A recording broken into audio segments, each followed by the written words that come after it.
Socavitre, le spécialiste de la menuiserie en aluminium, des volets roulants, des vitres et des rideaux métalliques. Tinella. Aza makany Kafitsony, tongava malaky amin'ny magasin Baolay.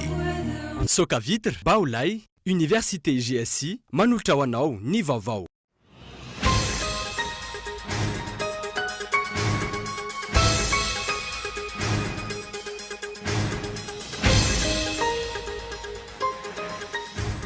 Tsy mbola misy manatra taratasy firotsahako vidiana ho an'Antananarivo renivohitra amin'ny andro any.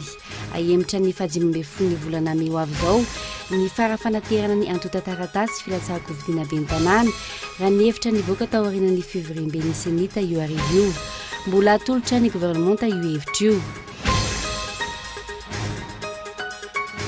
Miverina any amin'ny Repoblika faharoa sy fahatelo isika raha soloana tanteraka ny lalam-pamerenana na esorina ireo andiny manelingelina ny mpitondra sy ireo filoham-pirenena teo aloha.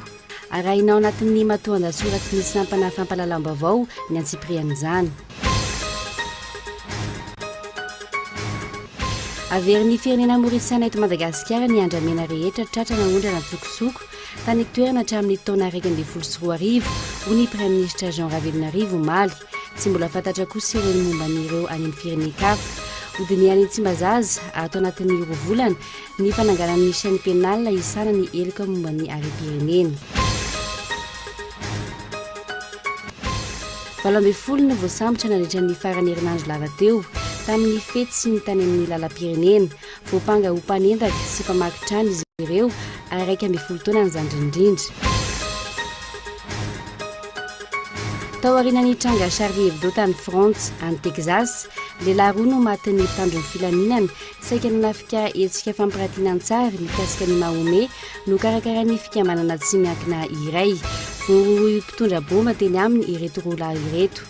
Ankilany kosa milaza ho fiantsiana ady ho an'ny fanjakana islamika amin'ny tanjany ny Azipriana rehetra.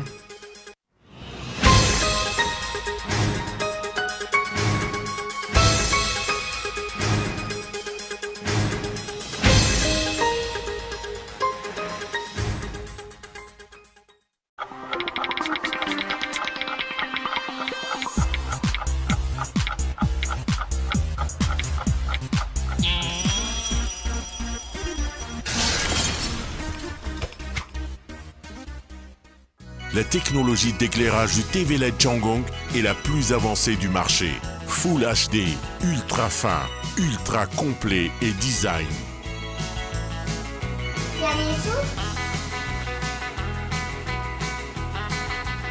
Le téléviseur LED Changong ouvre les portes du cinéma 3D dans votre salon.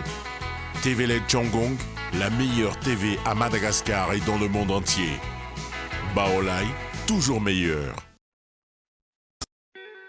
Socavitre en Outapenac, menuiserie en aluminium, rideaux métalliques, volets roulants, vitres, tôle,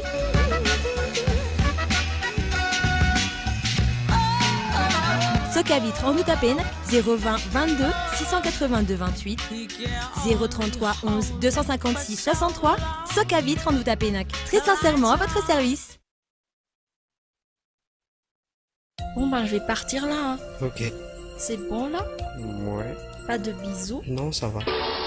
Rejoignez Annick Beauté, spécialiste en coloration, coiffure d'événements, tissage, coiffure pour hommes, pack mariage.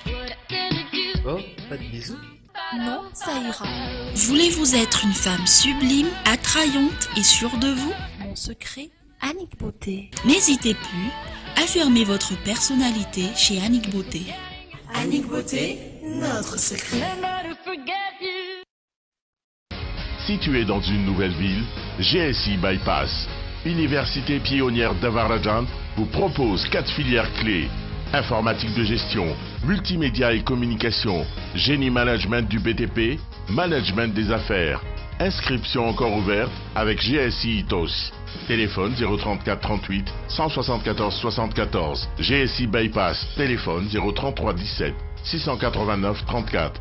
GSI, un passeport pour l'avenir. L'EFMED, c'est toute une gamme de produits d'ameublement d'une standing super classe, bien pour tous. Pour ma nouvelle maison, ce canapé est vraiment idéal pour me relaxer le week-end. Waouh! C'est tout à fait mon goût. Non seulement c'est décoratif, en plus, je vais pouvoir préparer mes petits déjeuners pour toute ma famille.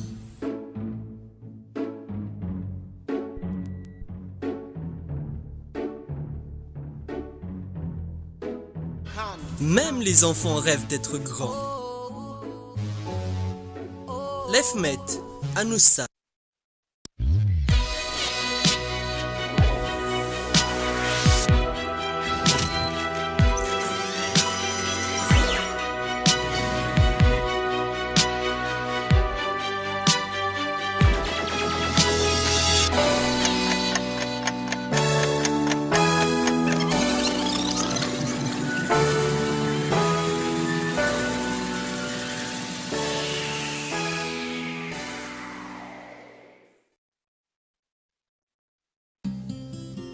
Azo ny vanikolaka ny taninandrino ny tsara ny orinasa Madagascar Evolution Immobilier dia vonona ny mefafapoanao izay mikasa hividy tany fitsidihana maimaimpoana mampandrisaina anao amin'ny fikarakarana ny taratasy rehetra koa raha mila fanazavana fanampiny ianao dia antsoy azy ny laharana 033 21 099 06 na ry 034 14 099 06 22 566 54.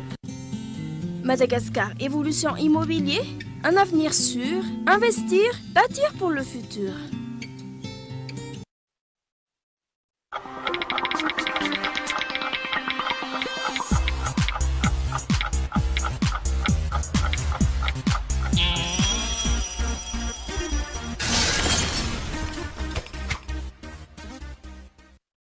Ankafalindray tomboky lasitsongo vavy izy dina tokantrano amin'izao takarivo izao tonga soa atao anatin'ny fampalamba avao ny fahita lavitra Kolo TV miarabano manokana ireo mpanaraka izany amin'ny alalan'ny fahita lavitra FM any amin'ny faritany Toamasina.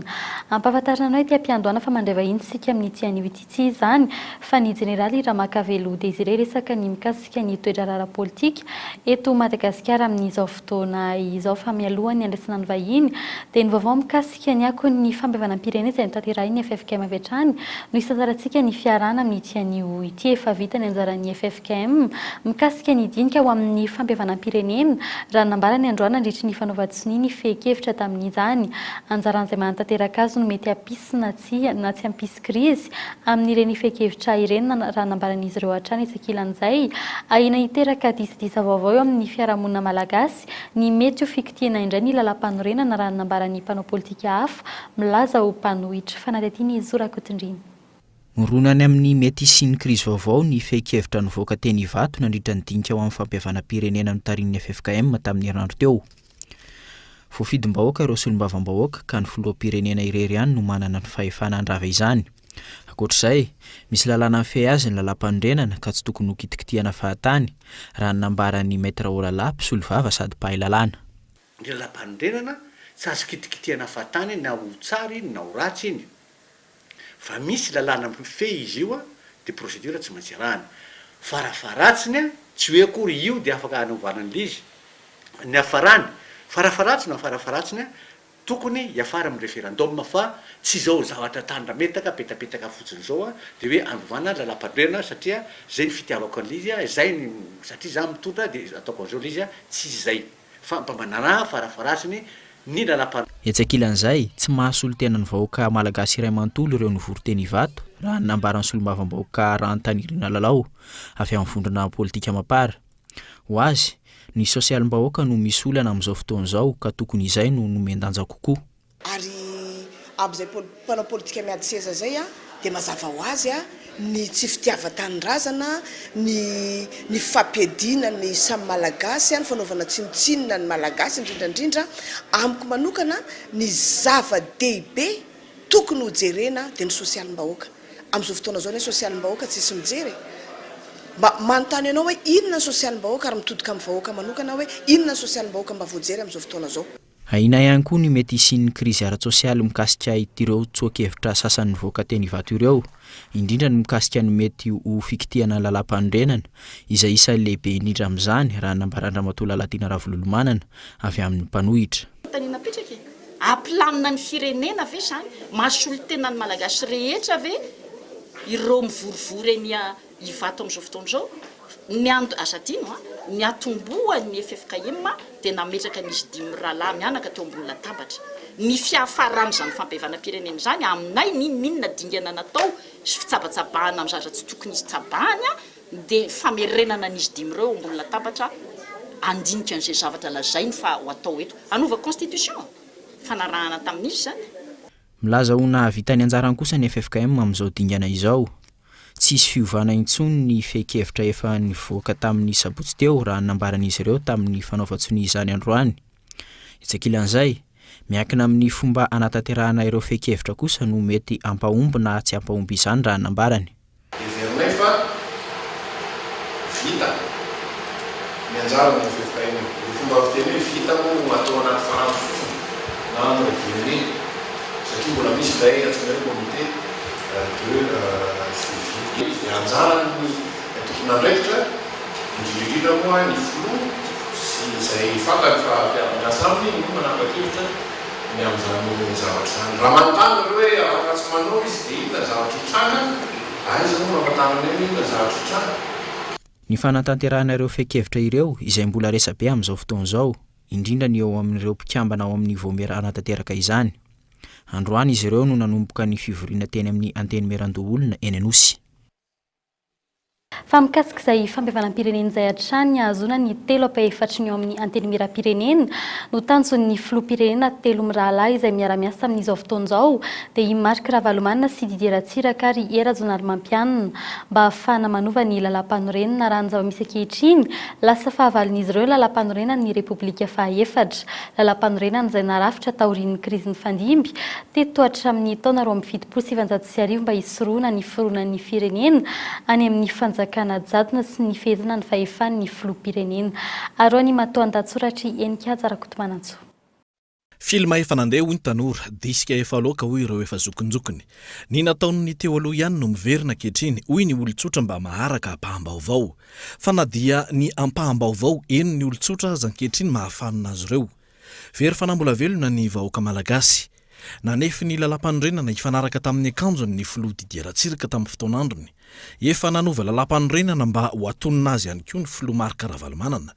Efa inenina no novain'ny mpitondra mba ifanaraka amin'ny kajy politika ny lalam-panorenana hatramin'ny farany Repoblika faharoa ny arahana hitany ny hafarany ny zava-nisy teto amin'ny firenena, ny verimberina ny krizy ary tsy nahavita ny soroka ny fiverimberena ny antony nahatonga izany ireo filoha rehetra ny fandimby. Ankehitriny, toy ny mamerina ny nataon'ireo filoham-pirenena rehetra teo alohany, ny filoham-pirenena Hery Rajonary-Mampianina. Raha tsy aivina nefa, isan'ireo nampandaniny eny ny ministry ny vola sy ny teti-bola tamin'izany fotoana izany, ary isan'ny resy lahatra fa io lalam-panorenana io no isorohana ny tsy maty manota. Tamin'ny taona 2014, kotra avokoa ny ministra rehetra tamin'ny fitsapakefim-bahoaka nampandaniana ity lalam-panorenana ity. Tsy tokony ho isan'ireo miaro ny lalam-panorenana izay nanaovan'ny fianianana ary ve ny filohan'ny Repoblika ankehitriny. Sanatria lasa mifanohitra na tsy mifanaraka intsony amin'ny sandatsaina na ny valeur izay arovan'io lalam-panorenana io ny tanjona sy ny kajy politikany. Fanontaniana maro no apetraky ny mpanara-baovao.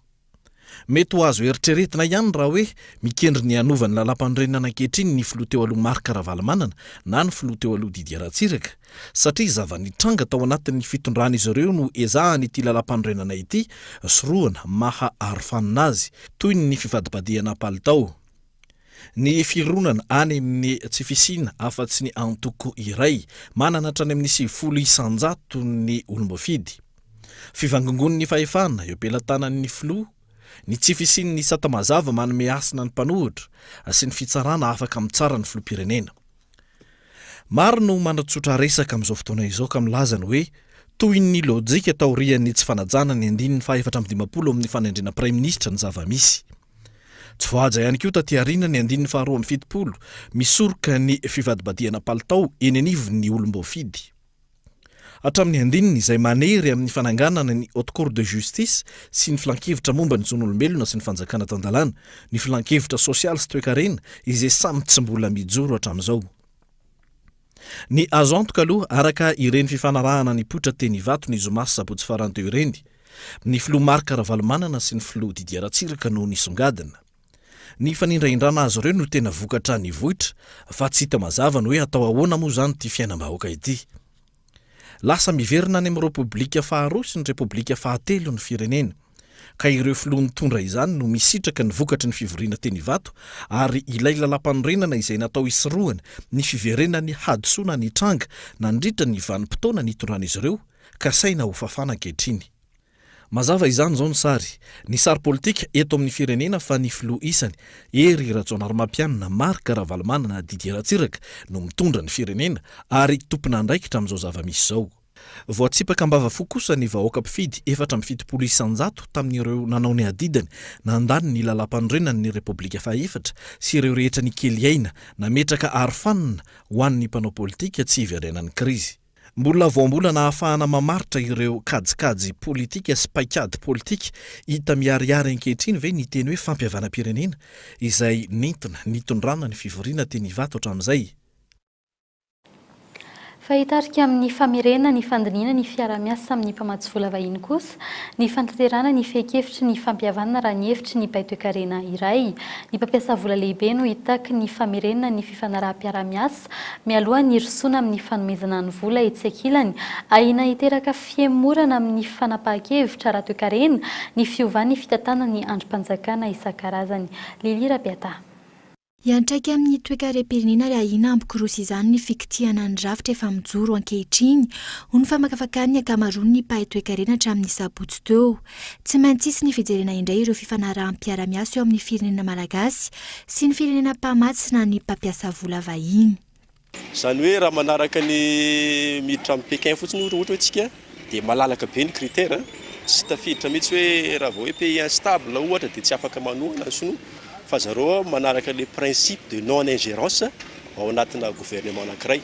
Fa mety hoe any amin'ny consensus de Washington angamba na ny bailleur ny OCDE any no mety misy modification na mety misy ajustement tsy maintsy atao. Isan'ny fiovana eo amin'ny fifandraisana ara-diplomatika amin'ny firenena fa taorian'ny fehi-kevitra ireny. Isan'ny fepetranotaky ny mpamatsy vola ny firosoana amin'ny fampihavanam-pirenena. Hatreto, mbola maro ny tetikasa sy ny vina iandrasana ny fambatsim-bola toy ny PND sy ny fikarakarana ny fividianana. $140 hatreto no mbola andrasana avy amin'ny mpamatsy vola vahiny amin'ny fanatanterana ny drafitra sapandrosoana ho an'ny firenena na ny PND mitetina $570 faingo $700 kosa no namparenana ny fanjakana malagasy amin'ny andian'ny $140 ny Fed avy amin'ny vondrona Europeana ho an'ny taona 2022 hatreto ny €500 amin'ny no efa ao amin'ny kitapom-bola panjakana. Miankina amin'ny fitatanana kosa ny fanomezana ny ambony raha ny fanazavany solotena ny vondrona Europeana. Raha ny fanazavany pahalalana amin'ny fifandraisana iraisam-pirenena mety hanova zavatra sy hampitarasoka ny fifanarana ny fiovana ara-politika eto amin'ny firenena. Amin'ny lafiny faharoa ndraiky kosa amin'ilay hoe ny androm-panjakana rehetra no vaina, iny ndraiky kosa mety hanahirana andrareo izy zany satria mampitaraika mampitarasoka ny zavatra mety fiodin'ny zavatra eto amintsika na fampandrosoana ary zany. Tato anatin'ny 3 volana voalohan'ny taona 2022, fiainana hatramin'ny 1.30 ny tany famoronana orinasa teto amin'ny firenena raha ny fanadihadian'ny Instat. Araka ny fanazavana hitondra fiemorana amin'ny fianganan'ny toe-karena andrasana eto amin'ny firenena ireo fehi-kevitra ireo. Fa tsy afa-po tamin'ny valin'ny fihaonam-be fampihavanam-pirenena teny Ivato ny niarambona nandritry ny krizy nifanesy teto Madagasikara tsy nasaina natrika izany izy ireo ary nisafoana fotsiny momba ny fanonerana na ny indemnisation ho an'ny niarambona. Tsy mbola nisy resaka ihany koa momba ny fanonerana ny niarambona nandritry ny krizy tamin'ny taona 2020 farany teo no takonina tamin'ny resaka fond de solidarité izany. Arak'izany manamafy ny alamaina izy ireo. Arao ny fanadihadiana iarahana amin'ny Gaëtan Ndretsilavo. Mavesatra ho an'ireo mpikambana ao amin'ny AVC ny tsoakevitra nivoaka taorian'ny 3 andro ny fampihavanam-pirenena teny Ivato. Natao ambinjafatra izahay ho izy ireo. raha tsy nisy anefa nitolona ny taona 2020 tsy nisy ny tetezamita sy ny repoblika fahaefatra. Ankoatr'izay tsy mbola nisy resaka fanonerana ireo mpandraharaha ny aram-boiny nandritra ny krizy farany teo. Ny Fond de Solidarité no sisa anakonana izany ankehitriny nefa tsy mbola nisy na ariary aza natokana amin'izany. Da aloha zay aloha nalahelo zay tsy nasaina marina fa mety manambola zay mety tsy manambola. Deux ny mikasika ny indemnisation. Raha zay ny fanontaniana petraka anao hoe manahoana malahelo tokoa zay satria nisy ambaratonga maromaro ihany ny mikasika hoe indemniseo na hoe réparé izahay. Hatramin'izao zany aloha dia tsy hitanay marina ny toerana misy anay tamin'iny résolution satria niditra hatrany amin'ny 72 izy io tamin'ny 2002 izy tamin'ny disoa lasa ny sandrahaka be zany ka sao de voatototra ao ny 7 février. Raha ny zava-misy taorian'ny tolona ny taona 1.790, 2.790, 1.790, 2.0 ary ny 7.0 tsy niala tany amin'ny vahoaka ifotony ny fakana hevitra. Nisy hatrany ny fampandraisana andraikitra ny fokon'olona. Tsy hita soritra intsony izany ankehitriny. Dia nisy aza ny ady la politika nandalo crise maro ny firenentsika ity tamin'ireny 2002 regny. Ny tenany izao dia nisany nenjehana ary natao aza lambo mihitsy. Kanefa kosa noho ny tombontsom-pirenena ny tondrovontsika no avon'ireo taranaka fanamandimby dia voatery zay tsy maintsy nandevitra hiaraka amin'izany fampiavanam-pirenena zany. Angatana ihany koa ireo réparation sy indemnisation zay nefa misy dossier efa lasa ny fitondram-panjakana zany. Ny tombotsoam-bahoaka no tokony atao lahara-pahamehana fa tsy ny tombotsoan'olom-bitsy ho hatrany izy ireo. Raha ny zava-misy ankehitriny anefa mirona makany amin'ny tombotsoan'olom-bitsy ny toetra raha misy eto amin'ny firenena. Lasa ambin-javatra ny vahoaka madinika sy ireo mpitolona nanao ny ainy tsy ho zavatra. Ireto farany izay tsy afa-miala amin'ny tantaram-pirenena. Mbola akon'izay fampiavanam-pirenena teny vato izay hatrany tsy manaiky mora ny fikasana andravana ny anteny miram-pirenena ny solombam-bahoaka manoloana ny tsoakevitra nivoaka teny amin'ny dinika ao amin'ny fampiavanam-pirenena teny vato ny herinandro farany teo. Voafidim-bahoaka izy ireo raha ny filazany mety hisy ny firesana ny mikasika izany raha nambarany sasany amin'izy ireo amin'ny fivoriana rapotony izay hanomboka rahampitso fivoriana izay andininy ny lalàna maromaro toy ny code de la communication, ny code minier, ny lalàna mikasika ny CEIS, ny maro hafa. Raha pitsy no anomboka ny fivoriana ara-potoana voalohany ny eny amin'ny anteny miram-pirenena amin'ity taona ity. Tsy mbola fantatra mazava ireo lahadinika rehetra amin'izany. Volavolan-dalàna sy tolo-dalàna maro kosa ny fantatra fa ho anisan'izany ary tokony hodiniana ety Tsimbazaza ao anatin'ny 10 andro fivoriana. Mibahan-toerana voalohany indrindra amin'izany ny code de la communication izay narafitra sy vita fandiniana tany Antsirabe sy tany Mahajanga herinandro vitsivitsy lasa zay. Ity lalàna ity izay everina andrindrana indray ny tontolon'ny serasera eto Madagasikara. Ankoatr'izay, lalàna feny arena kibon-tany na ny code minier. Ity lalàna ity izay isan'ireo manandanja ihany koa. Ho tafiditra ao anatin'izany ny fepetra vaovao ahafahana mangataka na azon'ny mpitrandraka carré minier vaovao. Ao anatin'izany ihany koa ny fametrahana ny comptoir de l'or ahafahana mandrindra ny fivoahan'ny volamena hatrana pitrandrahana azy ka hatramin'ny famoahana azy any ivelany. Fa isan'ny lalàna tokony efa nodiniana teny Tsimbazaza ihany koa ny mikasika ny fanoloana ny CEI. Volavolan-dalàna izay efa natolotry ny antoko malagasy miaramaingy efa hatramin'ny fivoriana ara-potoana faharoa tamin'ny volana Desambra tamin'ny taona 2012. Nefa tsy mbola nisy resaka tetỳ amin'ny solombavam-bahoaka mihitsy hatramin'izao. Ity rafitra ity izay anoloana ny vaomera mahaleo tena misahana ny fifidianana na ny CNT amin'izao fotoan'izao. Rafitra izay ambaran'ireo maro fa efa lany andro. Fa isan'ny mety ho voadinika manokana ao anatin'ny fivoriana ara-potoana voalohany ity ihany koa ny momba ilay tsoakevitra nivoaka teny amin'ny dinika ho amin'ny fampiavanam-pirenena tamin'ny farany herinandro teo. Tsy manaiky ny andravana ny anteny miram-pirenena ireo solombavam-bahoaka. Hanao an'izany resaka assemblée constituante zany ny fahafantarako azy hiverina amin'ilay tetezamita indray mandeha. Zany assemblée constituante zany. Satria fomba mahoana moa zany ny andravanao ny solombavam-bahoaka zay finidin'le olo antapikisany eto a Madagasikara. Ary izany milaza sy mahasahy milaza fa ny olona avy any amin'ny province ao amin'ny CCI vato zay ny mpizaika. Izany milaza fa ireo zany tena mahasolo tena ny vahoaka any aminay. Efa nisy ny fanambarana nataon'ny birao maharitra tamin'ny sabotsy teo ary rahampitso vao aneo hevitra mikasika izany indray ireo birao maharitra raha nambarany foloan'ny anteny miram-pirenena androany. Androany Ny antsony solombavam-bahoaka anatrika ny fivoriana rahampitso izy ireo ary ny angavin'ny ministera ny fitaterana anamora ny dian'ireo solombavam-bahoaka ireo hiazo Antananarivo.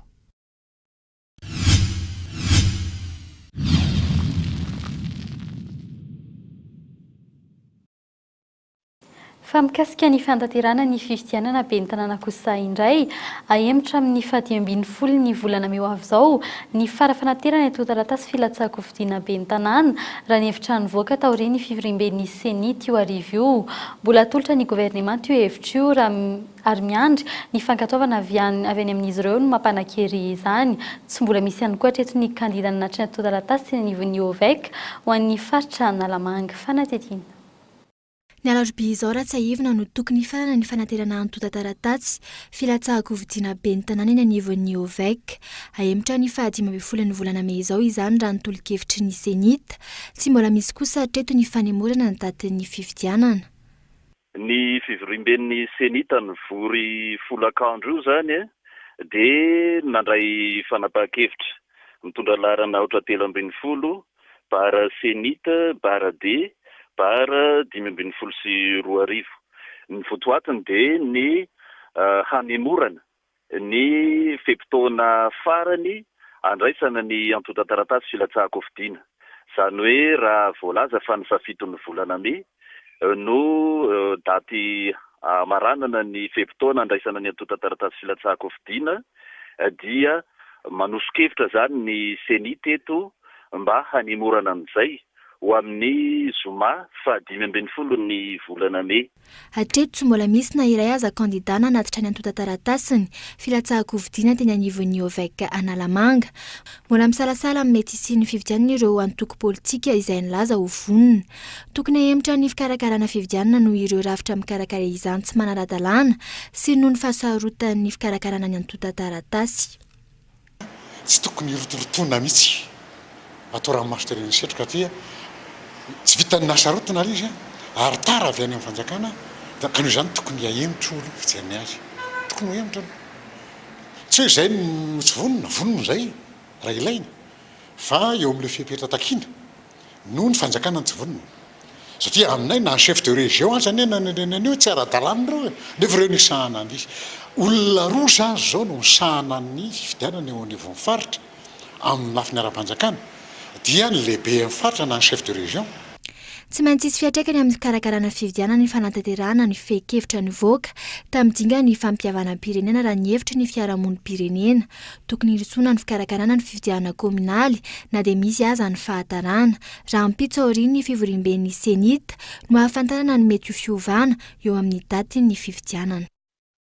Zay ny mikasika ny vaovao amin'ny lafiny politika, vaovao izay isan'ny tanany sain'ny mpanara-baovao ato. Isan'ny resantsika ihany koa amin'ny vahiny izay fanambaranao teny am-piandohana vahintsika amin'ny tianio ity ny jeneraly Désiré Philippe Ramakavelo, ministra ny filoha alin-daty eo aloha, efa mpikamana atao amin'ny filan-kevitra ambony tetezamita isan'ny mpanao politika izay niaina ny tantaran'ny Repoblikan'ny Fandimby ihany koa teto Madagasikara ary mpanabe ihany koa ny tenany. Miarabanao mon général. Dia faly miarabanao dia miaraba ny mpandaraka ny manaraka ny vaovao ihany koa.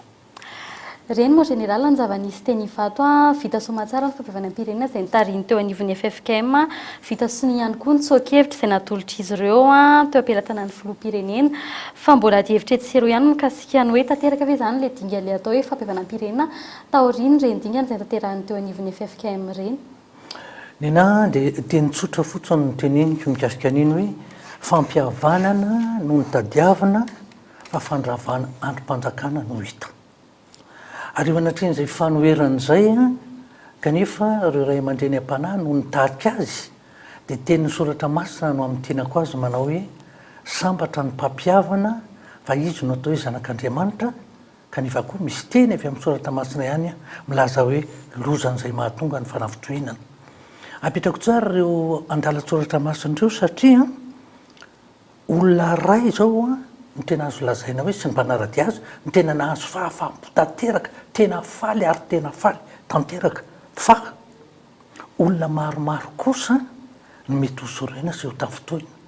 Azay nampiasako an'ireo andalatsoratra masindreo izy zareo mety hoe soroina na mety ho tafitohina dia ny voalohany indrindra amin'ireny dia ny mpikambana ny anatin'ny androm-panjakana sy ho ravana anisan'izany ny anteny meram-pirenena ka tsy vita mihary zareo ihany fa ny olona avy any amin'ny faritra any amin'ny faritra zay nifidy azy sy izay niaviny mbola azo lazaina hoe mety ho sorena ihany koa na ho tafotohana koa azy mety hoe apahana kristianina ary raha mitreritran'izany kristiana zany anisan'izany a ny ireo amin'ny filan-kevitry ny eveka zay efa nanambara ampahibe maso ny heviny dia mbola fanotelona zay koa ngamba mety ho tafotohina ihany koa ny communauté internationale satria mahatsiaro hoe lany vola tamin'ny vola be fanlaniana tamin'ireo ambaratonga mpifidianana zay nisy satria fantatsika tsara fa ny communauté internationale ny tena namatsy vola ka eritrereto amin'izany hoe ampahan'ny olona firy ny faly ary ampahan'ny olona firy ny tafotohina zay zao ny zavatra azo tonona raha ny zavatra mikasika aniny ary ny tena mampalahelo dia tena hoe ray aman-dreny am-panahy no nitarika ary io a tsy ho afabela amin'ny tantara amin'io izy na inona teneny ny olona le roa arivo taona nanao an'izao nanao zao ianao tompoko nitarika ohatra ny amin'ny nay maramila zay nanome baiko ny tompona ndraikitra fa tsy ny olona nanantanteraka azy raha nambarany teo anivony FFKM moa dia hoe dingana iray ihany nyvidiny ao anatin'ny atao hoe fampihavanam-pirenena tsy efa midika ve zany hoe tokony hitodika avoaka malagasy amin'izay amin'izao fotoana izao zay fampihavanam-pirenena zay iny anie za dia efa niteny foana fa hoe fampihavanana politika mpanao politika amin'ny fahitako an'iny ary io ny pirofo fandravana androm-panjakana politika zay fa le tena fampihavana-pirenena amin'ny vahoakany dia ny iverena ny fampatokisana eo amin'ny mpitondra fanjakana sy ny vahoaka teneniko foana io ary ny zavatra ohatrany hoe nahafaly ara na eno nanaraka n'ireny hoe fehikevitra avy eny ivato reny dia ny fitenenana ny hoe assemblée constituante izy io dia efa tany amin'ny tetezamintany ny efa nresahany tamin'ny dinika raisam-pirenena nisy teny misitsihita ny vato ary ny fotony ary ny ataontsika hoe fotokevitra tao anatiny dia hoe miaingy avy any amin'ny fokotany olona fidiana ataontsika hoe misy olona roa na telo isaky ny fokotany dia reny olona roa na telo isaky ny fokotany alefa any amin'ny distrika ka izao rehefa tonga any amin'ny distrika reo dia ataontsika hoe akitsapaka ny fidianana azy satria ataontsika hoe olona roa isaky ny distrika no mandeha manao an'le assemblée constituante zany hoe lasa mpikambana ao anatin'le assemblée constituante fantatsika tsara fa 7 moa na 7 nisan'ny distrika dia ampitomboy roa zay na telo zay zany mpikambana olona voafidy avy any fotony avy any amin'ny fokotany fa tsy olona tenrena hoe solo tena aviatsy avy roa tsy mety tsy misy an'izany hoe assemblée constituante zany ka olona tendrena satria raha vao olona tendrena indray dia olona zay efa mifanakaiky amin'ny fitondrana na olona tsy lany mbahoaka akory ary ny tena mahatsara ny ole olona fidiana avy any fokotany io dia zao tsy mila an'le hoe bulletin unique io tsy mila propagande be io olona efa mifankalala ary ny tena mahatsara azy hoe tsy afaka hampiasa vola ianao na hoe ny olona efa miara-dia aminao ihany no tsy maintsy tafiditra ao dia le izy hoe rehefa tonga any amin'ny distrika dia akitsapaka ny anaovana azy olomba fidy avy any fotony ka tsy misy hoe fa maninona ny rana fa tsy maninona satria tsy eo ntsony le fanatambazana vola tsy eo ntsony le afetsifetsena politika isan-karazany fa tena olona ka rehefa tonga any amin'ny assemblée constituante tokoa io dia zao ny zavatra hitranga mety io le teny ka hoe zay olona avy any fokotany inona ny fatra tsy hitako tadio tsara fa zany ny anasivana assistant parlementaire ireo assistant parlementaire reo dia olona technicien tena mety hoe havanana amin'ny fanaovana lalàna havanana amin'ny sehatra maro samihafa mikasika ny fiainam-pirenena zay ny antony anasivana assistant parlementaire fa hoe zanakanabaviko na avako na zao na zao fa tena olona manana traikefa sy fahaiza-manao eo amin'izay le fitantanana sy fahaizana lalàna indrindrindrindra ary ny tena mahatsara satria olona avy any fotony dia tsy maintsy miainga avy amin'ny hoe kolom-piarahamonina malagasy kolotsaina malagasy ary matoa tsy maharitra ny lalam-panorenantsika hatramin'izay dia satria tsy tenenina hoe dina mpiarahamon'ny pirenena io dina io manko fantatra ny malagasy ary manarakarak'izay ihany keo amin'ny dina mpiarahamon'ny pirenena tsy misy olona ambany lalàna tompoko tsy ilaina haute cour de justice io fa rehefa olo-pirenena feheziny dina mpiarahamon'ny pirenena dia samy mandeha amin'ny fitsanana tsisy ambony lalàna tsisy tsony zany maty manoto zany ary zany ny tena mahatsara any olo hoe assemblée constituante miainga avy any fotony ary olona fidiana fa tsy olona tena za dia matahotra mihitsy fa raha hoe olona hoe tia ny solotena ny viany amin'ny fiadinan'ny repoblika, tia ny solotena ny fiangonana, tia ny solotena ny syndikaty, tia ny solotena ny fiarahamon'ny pirenena, tia ny solotena ny ordre, etsetretsetra isavoritaka io fa raha volotendrena tompo aza indrindra hoe nanaovana ny fanankananay tamin'ireny tetezamity reny ny CT sy ny CST olona tsy voavidy nareo fa olona ny tendrena ko manina anao assemblée constituante ianao ko tadiavina olona tendrena ray fa manina tsy olona voavidy ary zay zany ny tena hoe isorako anareo nanasa androany alina androany arivo fa tena zava-dehibe tsy azo ny saiko eritreretina mihitsy zany hoe olona tendrena no anao assemblée constituante ary tsy fahita eran-tany zany tsy fahita eran-tany fa soditsika ndray moa malaza ohatry ny ina moa fitenin'ny tanorandreny hoe vitsim-panana ohatry ny gisa mainky fa igagany ambany lanitra eo tsika igagany vahoaka eo tsika fa dia apetraka fotsiny amin'ny fahendren'ny fitondrana ary ny zavatra fandriko dia hoe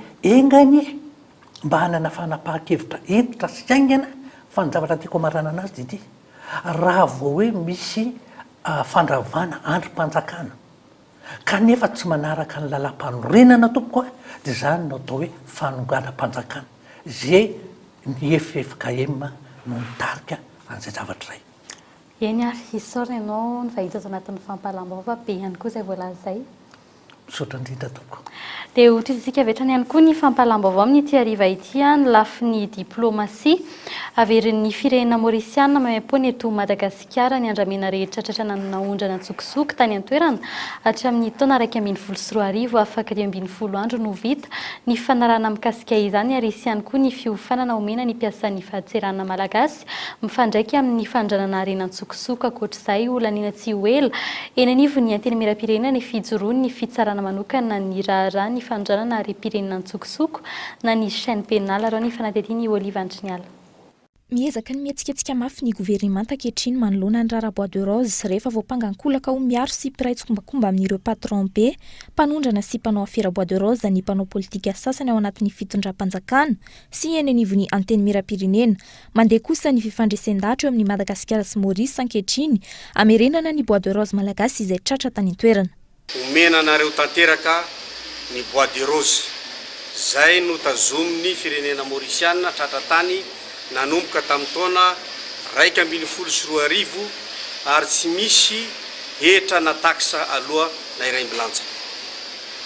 Ao anatin'ny 20 andro tsy maintsy vita sonia izay fifanarahana mikasiky ny faditserana izay Anao ahoana ireo Bois de Rose malagasy any Thaïlande, Singapour, Kenya ary Chine. Ahoana ihany koa no avindreo mpanao afera navita namoaka Bois de Rose taoriny 20 janoary 2024 nilazan'ny filohan'ny Repoblika fa tsy hisy fandeferana ho an'ireo izay tratra manohy sy manao izany asa ratsy izany.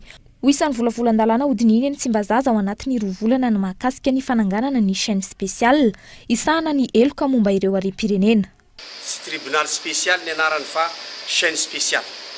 Chaîne spéciale adivana amin'ny ady amin'ny fandramana Bois de Rose amin'ireny asa maizina reny ary ho hitarina akany amin'ny harena kibontany, harena an-dranomasina, harena voajanahary ary ny ady amin'ny fangalarana taolapaty. Efatra amin'ny taona 2013 no nohirairain'ny gouvernemanta ny ady amin'ny fanondranana harem-pirenena tsokisoko. Hatreto anefa tsy mbola misy valinasa mivaingana tsapaitanana sy hitany maso. Ohatra, voatsela tany Thaïlande nakaizany toy ny fisamborana zanaka mpitondram-bolo malagasy tratra nanondrana andramena tsokisoko. Tsy rehako ihany koa ny famitorana momba ireo kaonty 410 no giazan'ny Samifine. Hatramin'ny Bianco tsy mbola naharesan-baovao. Iandry ny faraparan'ny zatoandro ve ny ministera Isatokajany vao amoaka vokatra amin'ny tirara ity, ny ministeran'ny tontolo iainana, ny ministeran'ny vola sy ny teti-bola, ny ministeran'ny folo andasy sy ny sisa, samy tompona andraikitra ao anatin'ny komisiona miady amin'ny fanondranana antsokosoko. Samy andrasana ihany koa amoaka vokatra toy ny fanagadrana korobone ao anatin'ny zatoandro. Vaovao mikasika ny fandriam-pahalemana eny amin'ny lalam-pirenena ny fiara-vaventy ankehitriny no lohalarana eo amin'ny lozam-pifamoivoizana amin'ny lalam-pirenena izy ireo ihany koa no lasibatry ny asanjiolahy amin'ny fanafianana izany aza amin'ny tarenana ny mpiamily fiara fitateram-bahoaka ny fiara-miasa amin'ny fokotany isaky ny toerana lalovana araka izany no amafisina fanatediany Gaëtan Andretsilavo. Miverina indray ny fanafihana amin'ny lalam-pirenena eto amintsika ankehitriny raha toa ka ny ato kely izany nandritra ny fankalazana ny Paka. Isan'ny faritra mena mampitaraina ireo mpamily ny lalam-pirenena faharoa mialohan'ny idirana ny Brickaville.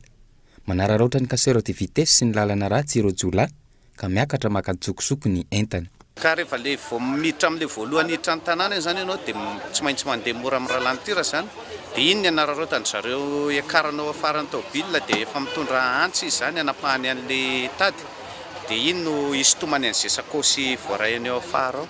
Hatramin'izao aloha zany mbola tsy dia hita loatra le fipetrany raisina satria eo akaiky eo any misy mpitandro filaminana satria mandrapatonga ho any an'le mpitandro filaminana zany efa tsy hita intsony le mpanao an'izay zavatra izay.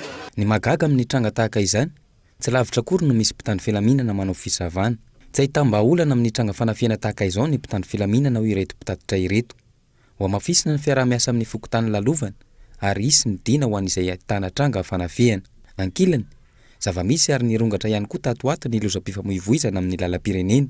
Ireo fiara-vaventy no mitazona ny lohalarana amin'izany. Ny herinandro lasa teo saika ho isan'andro ny andrenesana fitrangan'ny loza hamoizana ain'olona. Antony maro no mahatonga ny loza ary isan'izany ny olana amin'ny resaka panneau de signalisation sy ny fanamboaran-dalana. L'izy rehefa ao ny système pneumatique, système de freinage ary ny suspension rehefa mipetraka reo dia voafehan'ilay transporteur zay atao hoe accident amina surcharge zay fa misy andraikitra fanjakana ihany koa le izy. Zany hoe samy mareraiky zany na fanjakana na izay vita amin'ny transporteur satria ny fanjakana resaka fotodrafitrasa, resaka panneau, resaka lalana zay koa mahatonga an'ilay accident. Ka eo zany ny tanana be sy maro samy jery an'izay part de responsabilité ho an'ny tsirairay zay mba azahoana mifehy sy misoroka an'ilay accident. Ny fanaraha-maso ireo lafiny telo ireo araka izany no vahaolana roa sy isoroana ny loza mety hitranga. Androany nisy ny fanentanana ny ankizy ahay amaky ny panneau de signalisation isoroana ny lozam-pifamoivoizana eto an-drenivohitra. Tamin'ny alalan'ny fitetezana sekoly no nanatanterahana izany. Lafomba hafa kosa indray tsy misy ny fampandrosoana ara-toe-karena raha tsy ny sehatry ny angovo no atosika isan'ny kabarin'ny filoham-pirenena era-jonary mampianana izany nandritry ny fandalovana tany amin'ny komina Behenjy ny voalohany volana May tamin'ny fetin'ny asa farany teo. Fokontany roa tao amin'ny komina Behenjy no nahazo famatsiana herinaratra ny farany herinandro teo 510 kilowatt no zaraina ka 300 kilowatt natokana ho an'ny fokontany Morarano, ny 200 kilowatt kosa natokana ho an'ny fokontany Amboasary. Ny orinasa Mado izay orinasa malagasy tsy miankina amin'ny fanjakana voalohany misana ny famokarana ny angovo amin'ireo toerana ireo lelavola hatrany amin'ny 40 lavitrisa ariary no natokana ity orinasa ity tamin'ny famokarana izany angovo izany. Ny 10 kilowatt kosa no sahany ny jirama ny antoerana. Fa mikasika ilay lakan-drano vaky tany Andotam-penaka kosa ny izy mafarany teo ka nampisy savorivory tamin'ny mponina manodidina izy nentina taminao tato anatin'ny fampalalam-baovao. Nilaza ny tompon'ny trano voakasika izany androany fa tsy ny rano avao ihany miparitaka fa ny rano amin'ny lakan-drano izay tsetsina noho ny fanarian'ny mponina manodidina ny faka ao anatin'izany lakan-drano izany noho izany antony izany no hitadiavan'ny rano lalana afaka mandeha amin'ny faritra iva. Ary ny fanampanazavana.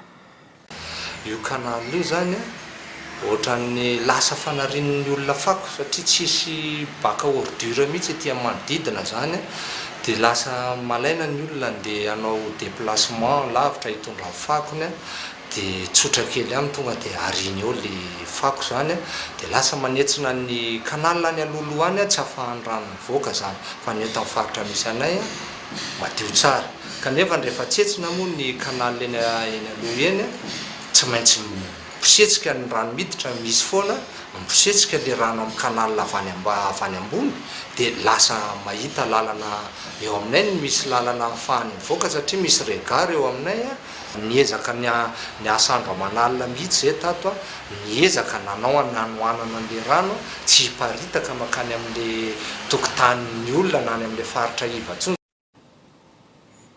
Fa toy ny isan'andro asa iray hafa indray no hoentsika manohy ny fampalalam-baovao. Asa iray izay mampisongadina ny herin-tsaina hifantoka amin'ny asa atao. Anaja izany mba hahatonga ny asa ho famelomam-bady amanjanaka mahomby androany. Ny asa fanamboarana bisikileta no resainy Mikael Ramarolahy ato anatin'ity fanadihadiana ity iray aman-dreny iray mpanamboatra bisikileta eny Andotam-penaka no resana ao anatin'izay fanadihadiana izay. Ary avetrany. Irakotondrina na indrina raim-pianakaviana iray mamelon-janaka 5 efa 13 taona namboarana bisikileta tamin'ny faritra Maty eto an-drenivohitra. tato anatin'ny roa taona teo izao hatramin'ny taona 2024 niakatra nisan'ny mpampiasa bisikleta teto an-drenivohitra. Ny fitombony ny fitohanan'ny fiara no mahatonga izany hoy ity mpanamboatra bisikleta ity, fa eo ihany koa ny fahamaroan'ny mponany ambanivohitra miakatra miasa eto an-drenivohitra. Efa isokatra ny tsena raha ny fanazavany. Amin'ny taona maitany volana septambra amina iny fa zao izy zao mbola mangingina be. Dimy isan'andro farafahakeliny no tonga manamboatra bisikleta eto amin'ny Indrina. Ny pitsopitsony momba ny vitesy ankehitriny no be mpanamboatra ankoatra ny kodiarana vaky ny fantsika sy ny toalina eny amin'ny arabe. Isan'ny asa tsy dia mila herintsandro ny asan'ny Indrina, saingy mila faharetana sy kalitao tsara mba hiazonana ny mpanjifa tsy hiova mpanamboatra hafa. Mila hajaina ny asa. Zany hoe zavatra tena ampitaina zany atao hoe fiovoarana eto amin'ny fitondrana zany no tokony mba hisy fiovoarana zany satria eto amin'ilay majinika zany. Majinika ny amin'izao vao maisa tena. Ny fandaovana ticket 100 ariary no vola mivoaka aminy ankoatra ny sakafo izay tsy maintsy vidiana isan'andro. Efa ho 10 taona ny lehilahy saingy mbola mikiry. Manomboka amin'ny 100 ariary ny saran'ny fanamboarana ka tafakatra hatrany amin'ny 2 alina ariary raha sady mividy boîte de vitesse eto no manamboatra izany. Trangam-piarahamonina tanora raika ambin'ny folo lahy voapanga ho mpanendaka no tratra nandritry ny fampisehoana tetsy amin'ny kianjana Atsonjombe omaly alahady raika ambin'ny folo taona ny zandriny indrindra tamin'izy ireo. Ankoatr'izay basikleta tsy misy taratasy roa no tratra ny iray tao anaty moto teny amin'ny boulevard de l'Europe, ny iray kosa tany amin'ny vehivavy iray matianina amin'ny fandrindrana ireny karazam-panafiana amin'ny tapiadiana ireny. Ity vehivavy ity izay efa mpamerikeloka amin'ny fivarotana fitaovam-piadiana. Fanadidiny Oliva Antriniala. Teo ampandrafitana ny paika hoentina manafika trano izy fito mianadahy ireto no trateaky ny polisy pirenena ny farany herinandro lasa teo. Ity vehivavy ity izay matianina amin'ny fandrindrana fanafiana amin'ny tapiadiana ary mampiasa ny trano no toy ireny karazana fohy be toerana na QG ireny. Ankoatra ny poleta sy ny sabatra iray fitaovana famakiana trano maro karazana ihany koa no tratra tao an-tokantranony. Ilay olona mpamatsy fitaovam-piadiana tonga dia eny amin'ny toerana anaovana an'ilay fanafiana no miandry. Dia rehefa vita ny fanafiana dia entin'ilay olona avy hatrany ilay fitaovam-piadiana. Izany hoe tsy ilay jiolatsony no mitondra an'ilay fitaovam-piadiana mandehandeha fa ilay mpamatsy azy efa miandry eny amin'ny toerana anaovana fanafiana, dia rehefa vita ny fanafiana dia tonga dia raisin'ny olona io avy hatrany ilay fitaovam-piadiana. Izay no mahatonga an'ilay hoe rehefa misy jiolona tratra matetika dia tsy tratrany amin'izareo fitaovam-piadiana satria ilay fitaovam-piadiana mandalo fotsiny eo aminy anatanterahany an'ilay fanafiana. Mbola io fitazomana fitaovam-piadiana tsokitsoko eo hatrany teny amin'ny sampanana Kasina sy ny boulevard de l'Europe. Izy mirahalahy ireto no voasava ny mpitandro filaminana. Tsy nisy taratasy ilay moto nentin'izy ireo ary nahitana basipoleta iray tsy nisy taratasy ihany koa. Nilaza izy ireo fa anolona nindramina ity moto ity ary tsy fantatra izy ireo ny fisian'io basy io tao. Fa teny amin'ny fampisehoana teny Atsonjombe Omalalady kosa zazalahy 12 taona no zandriny indrindra tamin'ireo mpanendaka 12 tratra ny mpitandro filaminana raha toa ka 13 taona ny lehibe indrindra. Tato anatin'ny 3 volana farany miovaova ary misy vaovao hatrany ny paika entin'ireo mpanendaka sy mpangalatra manao ny asa ratsiny. Maromaro ihany koa ny vokatra avy any amin'ny polisy sy ny zandarmaria pirenena. Ny zava-misy anefa miakatra fampanoavana, miakatra fitsarana ary miditra amponja amam-bolana vitsivitsy ireo mpanao ratsy dia tafavoaka ary miverina manao ny asa ratsiny indray.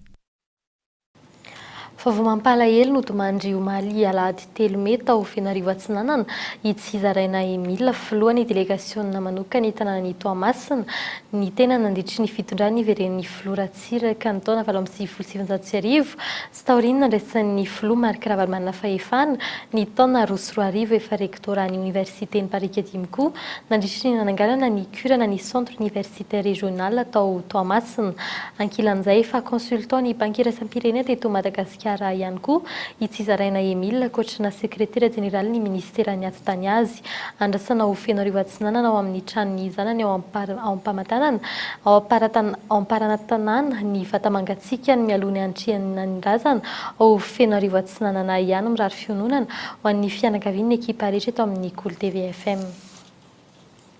fa eo amin'ny maresaka avy any ivelany kosa taorian'ny tranga Charlie Hebdo tany Frantsa any Texas lehilahy roa no lavon'ny mpitandron'ny filaminana saika nanafika hetsika fampiratiana tsara mikasika ny Mahomey nikarakairay ny fikambanana tsy miankina iray voaroroa io nitondra bomba teny aminy ireo roalahy ireo fanohitoinana ny fahafahana amin'ny teny sy maneho hevitra no antika ny mpanara-baovao ny tranga tahaka izao fanadidina eo amin'ny sary ny France 24. Lehilahy mitapy-adina roa no maty mpitandro filaminana tao Dallas Texas omaly nandritry ny famparatiana sary fifaninanana mikasika ny Mahomey. Lehilahy izay voaroa nitondra bomba teny aminy nivoaka tao anaty fiaran'izy roa lahy reto ary maherin'ny 20 ny fitifirana nataony ary nandratra ny mpitandro filaminana iray. Tahitra araka izany mpitandro filaminana roa hafa tao ivelany ka namaly ary maty tamin'izany izy ireo. Tsy atahorana kosa ny ratra nahazo ilay mpitandro filaminana iray raha ny fampitam-baovao ray androany efa nivoaka ny bala teo amin'ny tongotra navo azy. Efa mandeha ny fisavana ny fiaranentana sy ny fanadihadiana momba azy ireo ataon'ny mpitandro filaminana. Fikambanana tsy miankina American Freedom Defense Initiative no nikarakara ity fampiratiana tsara ity. Fikambanana izay manohitra ny fanjakana islamika ary isan'ny joro amin'ny fahafahana amin'ny teny sy maneho hevitra. Anthony Raina nasany ny Geert Wilders mpanao politika néerlandais avy eo amin'ny antoky libéral sy démocrate ao Pays-Bas. Naneho ny heviny avy hatrany ity olona ambony ity taorian'ny fanafiana nambarany fa endriky ny fanohitohinana ny fanehoan-kevitra ny toy izao. Taorian'ny toedra raha mafapana mikasika ny fanjakana islamika nisafidy ny aneho ny heviny ihany koa ity fikambanana ity ka antony anaovana izao fifaninanana antsara mikasika ny Mahomey izao. Efitrano izay natokana anaovana itsika rajavakanto no nisafidiany tamin'izany. $100 kosa ny loka ho an'izay mandrombaka ny larina voalohany ato anatin'ny fifaninanana. Raha ny famakafakana sy ny tomba ny mpanao gazety vahiny fiantsinady ny tao ambadiky ny hetsika entina ny ona ny fahafahana amin'ny teny sy maneho hevitra ity. Ahemtra ny 10 ny volana meo avy izao ny farafanaterana eto taratasy filatsako fidina ho ben'ny tanara ny hevitra nivoaka taoriany ny fivoriam-ben'ny senita ny hariva teo fanomboka rapitso ny fivoriana ara-potoana anivo ny antenimieram-pirenena naverin'ny firenena Maorisia eto Madagasikara ny andramena rehetrarehetra naondrana nitsokosoko tany an-toerana hatramin'ny taona 2024 ny praiminisitra Jean Velinarivo omaly ary farany 20 no voasambotra nandritry ny farany herinandro teo izay voapanga ho mpanendaka sy mpamakitrande izay ihany koa no entina mamarina ny fampalam-baovao amin'ny teny malagasy tamin'ity anio ity sorony ianao nanaraka izany hatramin'ny farany veloma toko.